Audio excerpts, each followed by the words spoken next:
It's actually amazing that you're able to kind of like take that time away because like when you are in a certain position in your work, you have that flexibility, which is super nice. So now you're the director of marketing activations and event sponsorship at Union Station, right? Yes, as of last March. So I was Oh, yeah. manager up till then. Took me 6 years to finally make director. But yeah, as of last year, I made director, which is really nice, especially in our field. It's crazy because titles shouldn't really hold that much weight in your career. Hmm. But I have to say, I was pretty happy when they announced that I was making director, especially because in this field, being a woman working with a lot of men, I've had people come up to me and be like, "Oh, where's your manager? Where's your director?" So it's nice to be able to Oh. be like, "No, that's me. What do you want?" Yeah, because and 6 years too, like that's impressive. A lot of people, or at least from what I've seen in my circle, I've seen a lot of my friends kind of like jump around corporate and climb the ladder, but from one company to another, Yeah. because sometimes you do get capped out working for one specific brand. So it's Oh really yeah. great that you had the possibility of, growing in your role there. And did you know when you started, like, this is where you wanted to be, or did it just so happen that you fell in love with the job and wanted to stick around? When they recruited me, they really like sold it as an opportunity to grow the department. So they were like, you're going to Okay. be head of the department as soon as you come in, and you can kind of build your programs, build how you want to manage your department on your own. And I was like, oh, that's fantastic. If anything, it'll be a nice like stepping stone to anything else that I want to do in life. And when I originally started here, which was right after I moved from Montreal, I was like, oh, I might move back. I might go back home. I might give this like a year or two, kind of expand my skills, develop my network in Toronto, and say that I've had that work experience and then head back home. And here we Hmm. are 7.5 years later, and I'm still in Toronto.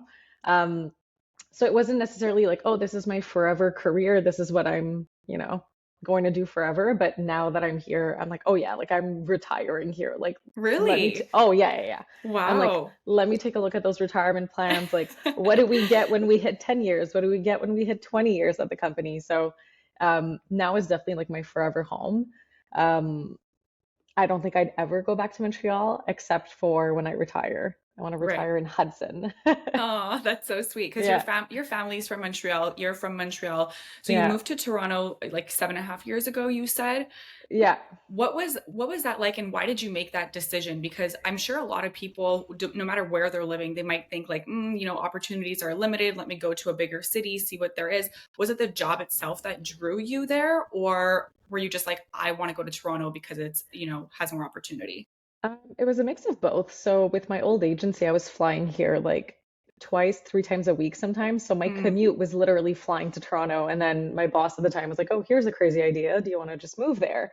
And I was like, you know what? If I don't do it now, when am I gonna ever do it? And what's the worst that can happen? I'll just move back. Like it's not, they were paying for the move. So I'm like, it's a no-brainer. So I took on the job, and then as soon as I moved to Toronto, they recruited me for this position, and it was much better than the job I had before. this was a different But company or within the same yeah, okay, a different company. different company. Yeah, so I was working on the agency side before, and then now I work on the like location side at Union Station. So it was kind of a nice pivot in my career to be like, okay, I've done agency. Now let's go on the flip side and work for like an actual property that does the partnership and the sponsorships. And that's not limited to the clients that the agency has, like I get to Hmm. work with like a million different brands. But it was a difficult move in the sense that like I knew no one, like no friends, I no hear you. family. I hear Oh, you. I you've did done it. it. You've done it. You know what it's like. Yeah. It's and it's so tough because everyone's like, "Oh, it's only 5 hours away. Like you're gonna see us all the time. You could just hop in your car and come." That's not it. I have Mm-mm. Yeah. friends, and these are like some of my dearest friends that have not visited me in Toronto, and it's been 7 years. Yeah. Like it's so easy to say like, "Oh, it's a single flight away. Like it's so quick to get there," but no, It's it's it time, it it's money, like people yeah have their own lives. I get it. No, it's I felt the same way even with like family sometimes. Like you yeah you think and you kind of expect that the same level of like generosity in the sense of like you wanting to like visit and make that time will be reciprocated. But hmm you also have to remember that like it was your choice to go and to yes move and to change your life and something that you have to accept. And honestly, even for me personally, it's still something I'm working on and accepting because it's not like perfect. I wish people would visit us more. And it's hmm not like we're not even in the city anymore. Like we're in more of like a remote area. We're closer to yeah Montreal though, but now we have like a big house. We have like we have room for people, we're not in like a Yeah. little condo, and it's still challenging, which is like totally normal, I think, when Yeah. anyone makes a move. Yeah. um And it's like as much as we moved for our careers, like they're also expanding their careers in Montreal and you can't be yeah, like, oh, drop everything and come visit. Like they also have things exactly. to do. But Yeah. no, it was tough for the first few years. I'm not gonna lie. I find that Hmm. Montreal is a lot easier to make friends. Okay. Montreal's very inviting. Everyone's like open arms. Like we've seen it. We've met girls at the clubs that Yeah. talk to you in the washroom and they're like, you're now my best friend. And you're like, okay, great. And then you spend the night with them. In Toronto, it's very cliquey. Um, Hmm.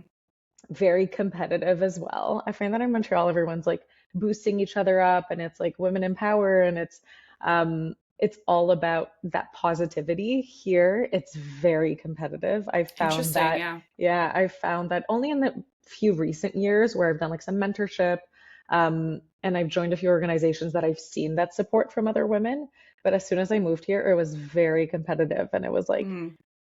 I'm not going to worry about anyone but myself. And they don't let you in because they've all been friends for like 20 years. So it Yeah. took a while, but like I built my little family in Toronto. And yeah, I don't regret like a single thing. Like the first few years, it would have been easy to be like, I'm going back home. Like this is not like I've had some tough days. Yeah. And having just work, and everyone's always like, oh, it's all about your work. It's all about your career. It's all about like growing in your role, but I was like, no, I just want my family and my friends. Like I want the Hmm. culture of Montreal. So now I get that balance, but there was a time where I was like, no, I'm Yeah, just no, gonna it's, head I mean, it's back. a good lesson for anyone too. Like, if you want Hmm. to make a move, if you want to take that risk, like, there will be some sacrifice, but it's a Yeah, matter of, like what you value and how you can find that balance and like kind of learning to be okay with it. And yeah, it might not be for everybody either. So, like, kudos to you for sticking through and making that happen. You've got this incredible job. You've been around with them for a while. So, let's just jump back. For anyone who's unfamiliar with Union Station, could yeah. you explain what Union Station is as a company, Hmm. and then like more specifically what you're doing to support them? Yeah. So Union Station is actually a transportation hub. So we are the busiest building in Canada. We have over 300,000 people that come through our doors every single day. So obviously we have like the GO trains, we have the TTC in Montreal, it's the metro, but we have a Hmm. lot of different transits that come into Union. So we always say all roads lead to Union. And our role, like my team's role, is to change the mentality behind Union and not have people consider it as a transportation hub, but rather as a place where you actually go to experience things. So you're not going in and out for your trains, you're actually coming here to see what else it has to offer. And changing that mentality has been the toughest part of my job. Interesting. Yeah. Because we have people like if you've taken the GO train into Union, like you take your train and then you go wherever you have to go. If you're going Hmm. here for like we're linked to the Scotiabank Arena and the Rogers Center. So if you're going to see a Blue Jays game or a concert, you're taking the train, you're going to the concert, and then you're going home. And we're like, no, actually, if you get here an hour earlier, we have restaurants, we have a Sephora, we have LCBO, we even have a cannabis store. Like we are not your grandpa's Union Station Yeah. anymore. Like we have a lot of really fun retail. Hmm. So it's like, how do you change that perception through marketing, events, partnership with brands? So yeah, core bread and butter. We're a transportation hub. We're trying to be seen as more than that and to be seen as like a cultural hub in the city. So kind of like the heart of the city of Toronto. So then my role here is brand partnerships, sponsorships, activations, sampling, pop-up stores. So anything that's related to a brand wanting to come into our space in any way, shape, or form, whether it's through advertising, or through creating a brand awareness campaign, then that goes through me. And I find like the right solution for them depending on budget, goal, timing.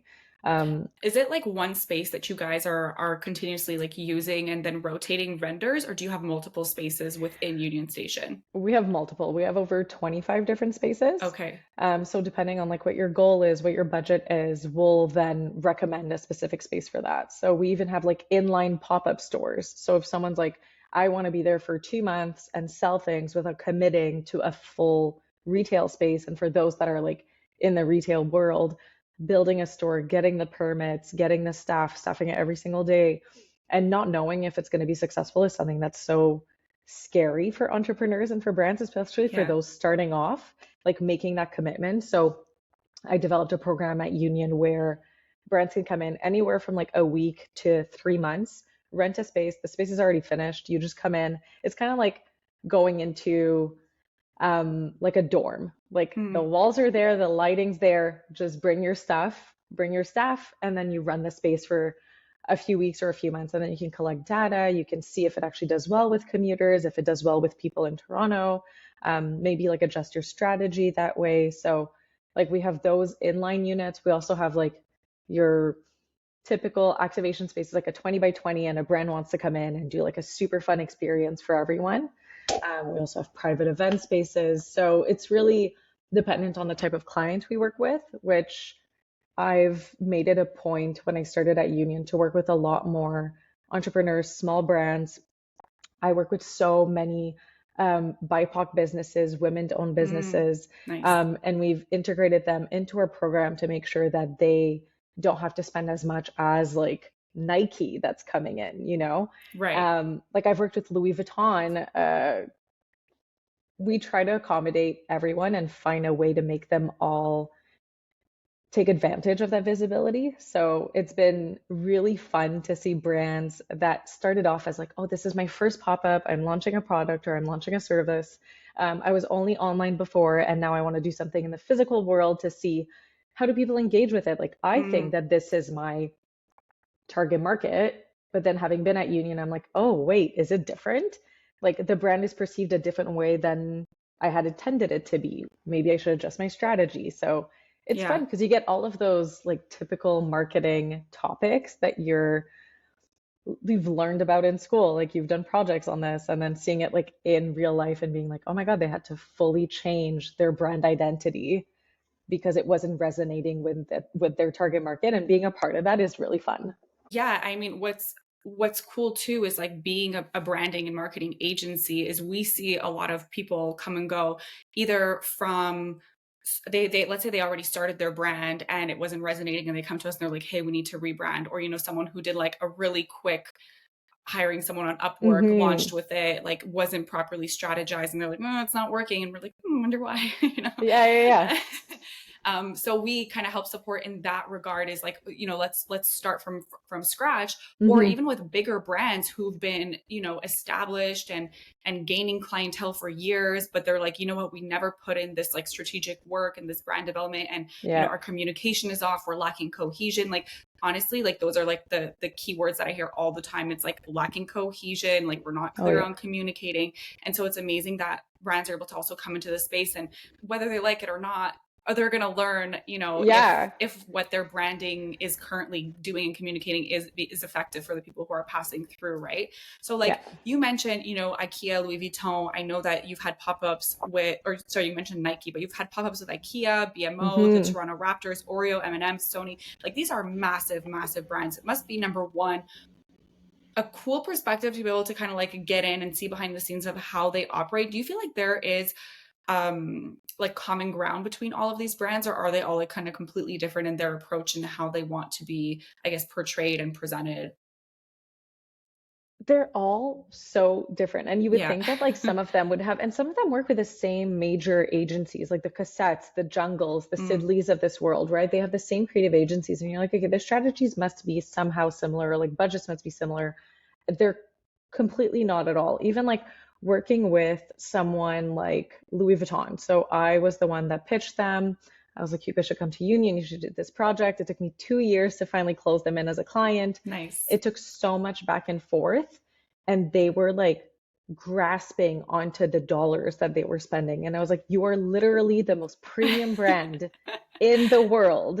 You're the like they generate the most revenue out of any brand. I think it's Louis Vuitton. Yeah. And I was like, and you're grasping for like a $325 staff fee, Mm. and you're, Maybe that's so why.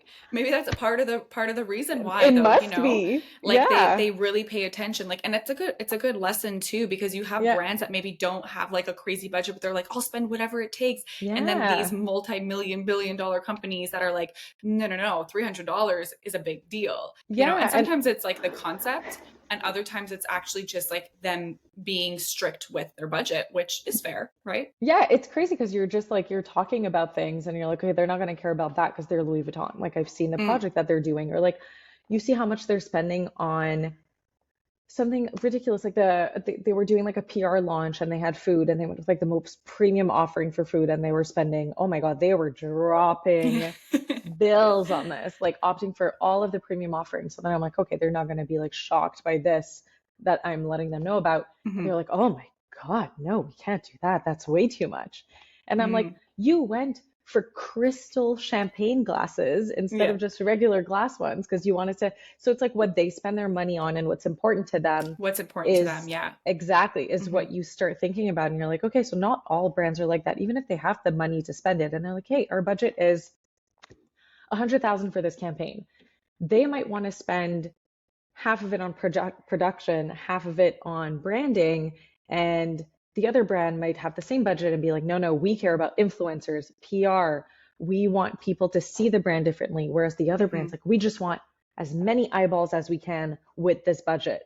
So it's about almost like relearning how brands spend their money now because there's so many different things that they can explore Yeah. with that budget. Like you've A lot of probably seen it, like options. influencer programs is not something that we ever discussed 5 years ago. No Mhm. one was allocating dollars out of their budget for influencers, for big PR events, for brand launches that are only going to Mhm. target like we had a massive event that was put here by Dynamite the clothing, which was really Mhm. cool because growing up, like Dynamite was everything that, It's like half my wardrobe. oh my, right? Now they really stepped it up. And they're Yeah. killing it. And they Yeah. did an event here and completely different mentality. They're like, this is our budget, great budget. Their look and feel, their vision board, everything that they were presenting. I was like, oh, everyone's going to go crazy for this. And they're like, well, Mhm. this isn't for everyone. This is for a select set of like 50 influencers that we've picked that are going to be invited and it's not going to be open to the public. And I'm like, oh, but you're Ooh. spending so much money on this gorgeous event Mhm. and people would post about it would be they're like no it's only for a select set of influencers and then I was like Yeah. can you add me to that list because I would love to be but yeah it's been weird to see the difference between big brands being so careful with their budgets and then smaller brands that are like we're just starting off, we have a customer base of 5,000 people and we're Mhm. going to spend triple what they're spending and we don't really care how we spend it, we just want to Yeah. get I our name wonder, out there. do you feel like it's like a bit of like lack of experience too that that happens? Oh Yeah. yeah. Yeah. Yeah. And that's why I'm they need like people to guide them, right? Like I'm sure mhm. you do that all the time. I'm sure clients come up to you and they're like, this is what we want to do, and this is how we want to brand it, and this is how we want it to look, and this is what the campaign should focus on. And you're like, okay, slow it down. Like, and Yeah. they always say, our target market's everyone. You're like, no, it Okay. cannot be yeah, right? All the time. Yeah, it's tough. So how do you manage the relationships? Because it's got to be completely different dealing with these larger brands and organizations versus smaller startups. Are they like you mentioned like BIPOC and women-owned Hmm. businesses. I'm sure there are so many in Toronto specifically that want to be highlighted. Of course, I'm sure there's also a different in budget. So like Hmm. what changes in the way that you deal and communicate with them in terms of just, setting up the like the deal and Hmm. then to actually like setting up the activation. Yeah, that's a great question. I mean, it's a lot of hand-holding for smaller brands. They've Mm, never done something like this. They're asking for a lot of advice, whereas I find bigger brands come to you and they know what they want to do. They have a whole team that's thought about it already, yeah. and they're like, this is what we want, just make it happen. Whereas smaller brands are like taking the time to ask you, what has done well previously, what have people done that was really successful, what do you think we should do, and it kind Right. of puts you back in that like creative strategy mindset where you have to sit and be like, this is not just a billion-dollar brand spending money, this is someone's livelihood. Whatever they're doing, whatever they're spending on, this is their Hmm. baby, this is their little brand, right? And you're talking directly with those entrepreneurs, with those business owners versus a massive agency that is reaching out on behalf of a company. Hmm. So it's about explaining to them the value in some things that they might not see, and showing the ROI on that. So Mm. they want to know that whatever they're doing, whatever they're spending money on, is actually going to be successful. So it's up to Which you you can't to, really measure. it's so hard, right? Yeah. So it's up to you to try to guide them as much as you can towards that successful pop-up or strategy or whatever they're doing on site. Um, but the pressure's on. Like I feel more pressure working with a black owned business doing a 3 day pop-up versus a 2 month long event with Sephora, right? Right.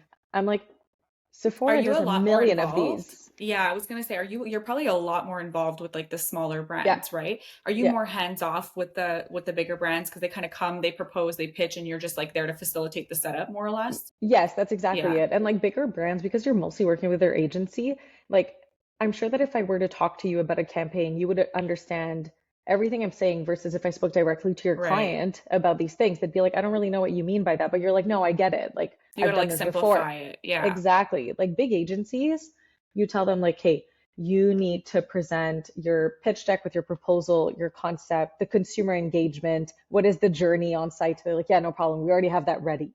A Mm, smaller brand, you're like, oh, okay, so I'm a consumer. You can't just say, what's your consumer journey? They'll be like, what do you mean? I have to be like, okay, so if I'm walking into your store, what am I feeling? What am I seeing? What are you doing to make me want to stay here longer? And they're like, right. oh, okay, yeah, I didn't think about that. And then you have to hold their hand a little more. But Hmm. then when you see them succeed, it's the most rewarding thing. And it you just can't compare. Like obviously I love working with big brands. It's really cool to be like, oh my God, like just on Friday, we were working with the UFC team and Alex Right. Pereira was here and you work with these Oh yeah, yeah, celebrities. they had Like, the fight there. yes, like I've met Steve Nash, I've met Marshawn Lynch, like William Nylander, all these celebrities. And it's really cool. It's a nice wow Hmm. factor. But at Yeah. the end of the day, when I come home and I'm like, ah, my little client Hmm. sold over $5,000 worth of product in their pop-up because of advice that I gave them.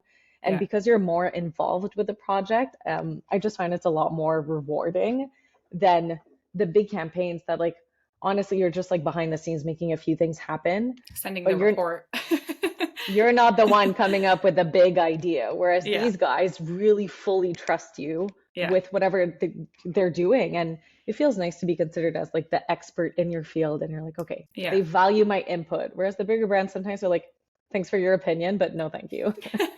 Yeah. It's a good balance though, I have to say, because I think a Yeah. lot of like learning opportunities too come from working with other bigger brands who know what they're doing, and like Yeah. sometimes they might even have ideas or suggestions that you're like, oh, Hmm. this is really cool, and then you can kind of use that for your next smaller business that comes in and Yes. support Yeah. them in that way, you know. So question for like, let's say a smaller business is interested in getting their name out there, they Hmm. have a product that they want to sell.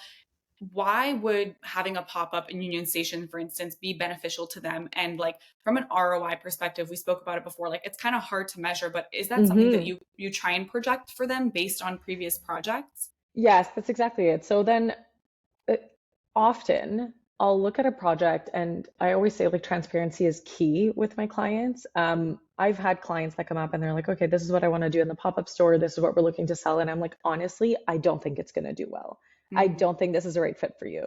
And a lot of business people would now be like shaking their heads and they're like, I can't believe you would say no to a project, no to a client. You would say no to money, right? right, But they're not going to come back. They're not going to tell people about it if it didn't go well. And they're going to be right. like, oh my God, Union pretty much took my money and it was not a successful event. So, first of all, I'll tell them like straight up if it's a good fit. If it's Hmm. not, I'll be like, hey, can we tweak it to make it something that's successful? So instead of focusing on sales, why don't we make it more on the experiential side and do something that allows people to discover the brand before committing to a purchase? So especially if a product is like, look at your price point. If it's a $3 to $8 impulse purchase, you have better odds of people buying it. But we have clients Right. that come here and they're like, oh, it's this new product and it's $120. I said, but people don't know about your brand. They don't know who you are. They don't know, like, you need to do something a little more informational than Mm, sales based. And you're going to then see your ROI next year right. instead of no ROI this year and no ROI next year. What would So make someone like qualified versus not? Like, what are some red flags when you see and you're like, oof, I don't think this is going to do well? if they're not open to feedback, like Okay. yeah, especially if it's something like if it's a brand new product and all you're looking at is sales, Mm, like you and I both know, like you need to build the brand, you need to build up your consumer base and like understand what people want to see, what they care about before just launching and selling something at a higher price point. Like you might know your brand and you might be like, I know people are going to love this.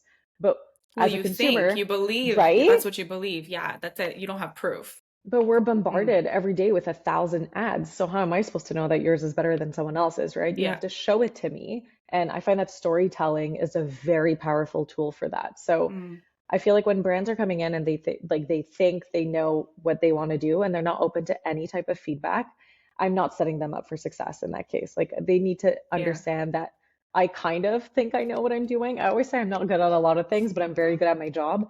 Like I'll show them data about previous stores, what they've done. Even not at Union specifically, like I look elsewhere. I'm like, they did something similar at the Eaton Center and it did Mm. not do well. Or, they did it better in this location. You should probably look at that. Like, Do you have access to that information for yeah, like other venues? yes. So How? because I used to be in the agency world, I've worked with all the venues in Toronto, right? So I used to Okay. do events at the Eaton Center. Um, So I know all of their events that they've done there because when I was looking at venues, they were like, oh, we did this event with XYZ and this is the results that they had. So you kind of use your background to determine that info, but also networking is a very powerful tool. Yeah. So you're Yeah. leaning on a lot of other people who've maybe Yeah. like launched and you hear what's worked, what didn't work, which is great. I mean, like leaning on your network is huge, especially like you Yeah. are technically in your own little bubble, but like if you have that connection outside of your place of work, Hmm. there's your advantage, which I Yes. love. Yeah, Yeah. exactly. I mean, it would be the same thing for you. I think I saw that you had a site visit at the June Motel. Am I Yeah, mistaken? we actually they're one of our new clients. Yeah, it's so exciting. It's funny because we were looking at that when we were planning our wedding for our guests because it's in Prince Edward County. Yeah. Like, talk about a brand that knows their vision. Like, everything, all the detail is like specifically curated.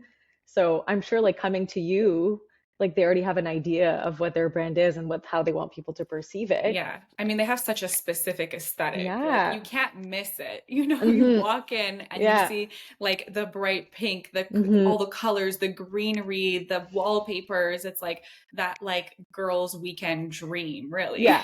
But right, but it's the same thing, right? Someone might come to you just like they did and they have like their brand vision set and they still have to be open to feedback because ultimately they're coming to Yeah. you as the expert. And I Hmm. find that a lot of people in marketing are afraid to give their opinion because they don't want to offend the client. They Oh, don't want, interesting. Yeah. yes, yeah, they're like, oh, I don't want them to be like, oh, they think they know everything. Or so I always tell people, I'm like, I'm very transparent in business. I'll let you know what I think. Prove me wrong. Like if you don't think that this is accurate, I just think that being open to that feedback and trusting that the people that you're going to for advice actually Yeah. know what they're doing. Hmm. I'll always give my opinion. I'll always give my 2 cents. I think this is why clients keep coming back. It's Yeah. because you become more than just an agency that comes up with a strategy. Like you actually care enough to Hmm. contradict what they're saying Yeah. and say like maybe pivot a little or like look in this direction. So Yeah. it's a very tough part of our jobs, but you have to do it. I feel like in my position, that's almost like the point. Hmm. You know, Exactly. with you, I think they come and they present, you know, what they already have planned. Yeah. But when companies are coming to us, let's say to build out a brand or marketing Hmm. strategy, it's because they are unclear and they don't know where to go. So they do Exactly. heavily rely on us, which is nice. But I have been in the position where more on the branding side, like from a Hmm. creative perspective, when someone's like really unsure of what they want but they know exactly what they don't want. It's like whenever they see, they're like, okay, no, this is not it. This is not it. But they can't fully communicate what they want. That's like the Hmm. hardest client to work with, honestly. It doesn't happen often, but every now and again, Yeah. it's like, especially when designing like logos and brands and this and that, Oh, it's like, I can regardless imagine. of, because we always do like a creative direction exercise before presenting a logo. Yeah. So we have colors, images, graphics, fonts, the whole like aesthetic already picked out with like some inspo, photos, whatever. And every now and again, it's like, what's going on? We know it's not us, that we're not like hitting the mark because we're doing anything wrong, because we love what we're presenting. We'll never present an option that we don't think is Yeah, like great. you're backing your own work. Like you're not Yeah. going to present something that you're not fully committed to. Yeah. Confident about, yeah, but then every now and again it's like you have that one client that's just like, yeah, this is not it, and we're like, well, what about it isn't it, and they It's just like like can't pulling communicate. teeth. It's pulling teeth. And it's funny Yeah. because you have to guide them towards giving you that feedback in like Yeah. concise bits. They can't just And be like, specific oh, questions. yes. Yeah. Because if not, they're just like, I don't like it. You're like, why? They're like, eh. I just don't like Do it. you like this? Do you not like that? Do you like, so you have to like Yes. break it down, like the details, the font, the color, the thickness of the line, the positioning Yes. of the whatever illustration. Yeah, And I then know, it's as I know. simple as like they're like, oh, you know what? Now that you say it, it's just the background. And you're like, oh, okay, done. We could change Yes. that. Oh my God, Easy. that's so true. That's I so know. true. I was actually, this was years ago. I remember like there was a whole concept behind the logo. It was so beautiful. And like the way that he made it sound was like, this isn't it. So like, Yeah, let's this is start not, yeah. over. And then when I broke it down like that, he's like, well, actually, I just don't like the font. Like, okay, we'll just swap that out then. Yeah. Everything else You're like, looks no great. problem. Yeah. I know. Yeah. But it's, then you're like, I found it. I was able to guide them to that decision. Yeah. And you're So, like, amen. Thank God. yes. Moving on. Yes. So cool. Okay. Well, I want to know, we're going to like wrap it up soon, but is there anything else in particular? I know that you wanted to speak a little bit about, like being a woman in the industry, being Hmm. younger, kind of building your way up at your age. Now you're, you got to this position before 30, which was your goal. So like, yeah, amazing. And so like what's next? I know you want to stick around with this company, but like what are your Hmm. future aspirations? And also maybe tell us a little bit what it was like kind of getting here, being a woman and from all the Yeah. experiences that you've had. It's funny because our whole team here at Union are actually women, like our entire Oh, team, love it. whether it's like programming, branding, production. So like our production lead, our head of production that does like all the amperage and voltage and weight Oh, loads and sick. dB Yeah. levels. She is a woman. Typical, like So stereotypical man job. Yeah. yes. Oh my God. And she experiences it all the time. Like they'll come and they'll be like, I don't know if you know what I'm talking about here, but with the hydraulics of the truck, we're going to need a weight bear. And she's like, I Yeah. know exactly what the hell you're talking about. Yeah. Thank you very much. Yeah. Yeah. And I've had that on site too, especially I think it's a combination. Like we're pretty young, I want to say. Like we're still very young at heart, but we're young. Like we're like in our early 30s, especially like when I Hmm. started off at Union as a manager, I was 23. Mm. And everyone would always be like, oh, okay, is your boss joining? I was like, no, no. They're like, oh, is he unavailable? And I was like, okay, so A, you're Well, assuming that my yeah. boss is a man. B, you're assuming that I can't make the decision on my Mm, own due to, I don't know, is it because I'm a woman? Is it because I'm young? But like I have the manager title, like I'm not an intern. I am yeah. managing, I'm making that decision. That's why the director title really helped with like clients like trusting my judgment and trusting what I'm saying, Hmm. which is such a shame that that's what That makes we're them relying think on that it's, that. Yeah. but Hmm. no, it's happened many, many times. Or they're like, oh, can we get like a different perspective? Can we get someone else's opinion? And or like you're talking about budgets, talking about fees, and I'm like, Mm. this is the budget. They're like, is there anything we do? I'm like, unfortunately, no. This is the set fee. Okay, do you have like a someone else that we can get advice on? Like, is your boss around? Can they come in and help? And I was like, no, I am the boss. I make the decisions, Yes, and this girl. is what it is. Yes. And it's about like making, like affirming that this is the decision without being like cocky and be like, oh, I am the boss. I'm the one that's going to decide this. But Yeah, of course. no, I've definitely experienced it with like, it's very unfortunate. And like our field is very, like a lot of the VPs are men, a lot of the CEOs are men. Hmm. So I'm like, I'm gonna be the CMO. I'm gonna be the first woman in our company to be CMO. And I that's don't really like doubt my it. goal. Oh, I hope so. Fingers crossed. But it's been a journey to get here. Like I worked my butt off when I was at McGill. I worked full time at a marketing agency. I didn't do any internship, no co-ops, nothing. I just went straight for it. And everyone has their own path, but mine was definitely like I want to be, and I hate the term, but I was like I'm gonna be the girl boss. I Hmm. am gonna be the one that leads a team and that makes them feel empowered in their decision making because I wasn't. And you don't learn that at school. You really have to get there on your own. Yeah. It's been a journey, but no, I'm director now and I just want to see my team like grow with me. And then when I'm CMO, I'm like, we did it. We all did it. We did it. I love Yeah. it. Amazing. On that note, we always end the podcast with what I call the mindful minute, where you share a piece of advice, something you've learned from your life throughout your career Hmm. that someone maybe can't learn from like a textbook. What would that be for you? Oof, it was a tough one. because I had to learn it the hard way. But what I always say is perception is reality. Mm. I'm a mentor right now for this community of Monday Girls in Toronto, which is really fun. So it's a platform and it's all women, and you get to book mentors and mentees. And so I'm mentoring a group of about 45 women right now, which is awesome. 45. Yes. Wow, amazing. And they asked me that question, and immediately I was like, perception is reality. The way that people perceive you is their reality. It's their vision of you. It's the way that they see Right. you. And as much as you can be like, but that's not the way that I am, it's the way they perceive you. So you have to change that. So Mm. something that a lot of people in their first job, starting off early on in their careers, like I came in the office and I was a jokester, made a lot of jokes, spent a lot of time talking to people.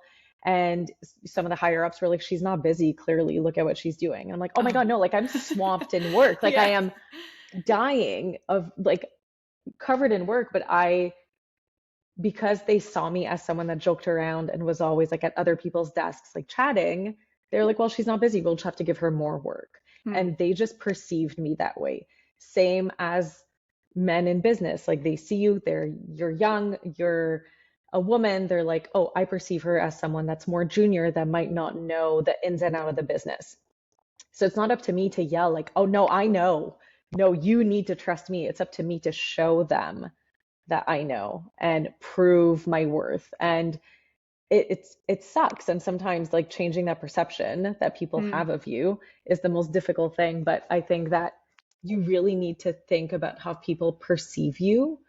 And either you don't care and you're like, I don't really, but if it's something that it's affecting your business, you need to change that perception.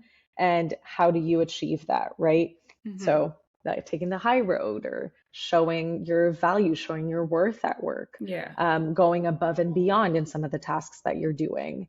Like, I have a lot of like younger interns that are working for us, and sometimes the work that they do just looks like it was quickly done. And I'll literally reply to the email and I'll say, like, it looks like you didn't put much thought into this. Hmm. If they reply, no, I did, I put thought into it, I'm gonna be like, it just doesn't show. But if they're like, look, I did this, I did that, this is my breakdown, this is what, I'll be like, okay, I'm understanding your thought process. Let's work on it together so that next time you present something, I can see that you've put the work into it, right? Yeah. But then you start perceiving like, and I was the same, oh, the younger generation, like they just get things done quickly and they're not Mm. focusing on their work, and they just like this is not their career, it's they're in and out, but they have to work to change that. And I'm like, I'll teach them about perception and how their work is perceived so that they Yeah. can adjust moving forward. So perception is reality.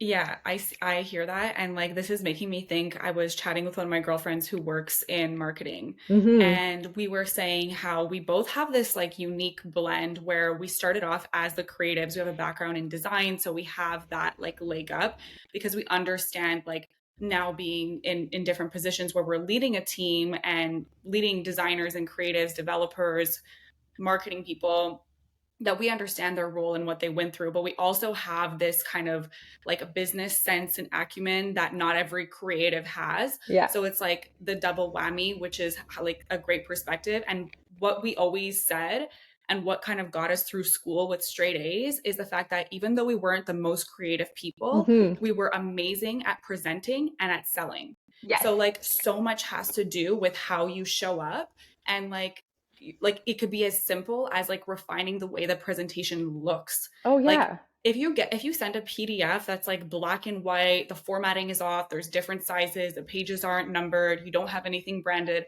versus like taking your time creating Yeah. like templated pages that are curated specifically for a brand, that's the presentation. Like it's such a big part of how you sell, Oh right? yeah. So And as like it's the same thing. It's like their perception of what you presented, they're yeah, like, this is not great. Like this is not a great it's document. an Whereas impression, first impression. the Yes, content exactly. might be stellar, just like a Mm, person. Like mm-hmm, inside, you might be so smart, you might know exactly what you're doing, but because of their initial perception, mm-hmm.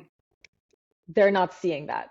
Yeah. So it's the same with presentation. That's such a great example. Like putting that little effort into those little things that no, like alone might not acute like, but when once you accumulate them, it's like, okay, now I see the bigger picture. Now I see what you're trying Exactly. to showcase. Yeah. Yeah, it's a great example. Awesome. Okay, well, that's it. I usually don't answer to the mindful minute, but I was like, I have to add this in because I was just talking about But it. it's so true. Yeah. It's been one of my like biggest like learnings I've Mm. had. Oh my God. I don't know if you know the agency Sid Lee. Yeah, of course. Of Massive course. agency, right? It's funny because when I say that to people and they're in marketing and they're like on the more junior side, like my mentees, I'm like, oh, do you guys know Sidley? And they're like, no. I'm like, learn. I'm like, know who they are, know who the top 10 agencies are in your field, Yeah. be knowledgeable. Anyways, I was at Sidley. I must have been like, oh my God, 24 years old. And I went and I was doing my pitch. I was so excited. And my pitch deck was great. And it was two men in the boardroom. And I start pitching immediately. I'm like, oh, hey, I'm Jess. Like, this is what I'm looking, blah, blah, blah. And he stops me after, I don't know, I had been rambling on for like 5 minutes. And I thought I was killing it. I was like, oh, Mm. like I'm hitting all my points. Like I am killing the pitch. And then he stops me and he's like, do you want to maybe ask us what our goals and objectives are and what we're looking to do before jumping into your pitch? And I'm like, I was so embarrassed. I was so embarrassed. And then Mm. Good lesson though. I was like, oh, yeah, sure, go ahead. And then they told me what their goals for that year was, what the product that they were focusing on was, what new clients they had gotten that could work with what I was doing. And I could have changed my whole pitch based on what they said to then get the business. I didn't get the business. Mm. They were like, thank you for coming. Like that was great. We're going to go with someone else. Yeah. And now every time I have a meeting with a potential client, I'm like, let's talk about you. Like, what do you want? What are you looking for? And then Yeah. it gives you that chance to, like, in your brain, tailor your pitch Of that you're going to course. do Yeah. based on what they just said, right? Hmm. Yeah. Yeah. Like a few That's the lessons goal. learned, and sometimes they're embarrassing, but Yeah. I mean, like it's kind of like sales 101. Like when you're yeah. presenting, you need to understand like how you can help them. And Yes. if because you can have your list of services, right? Mm-hmm.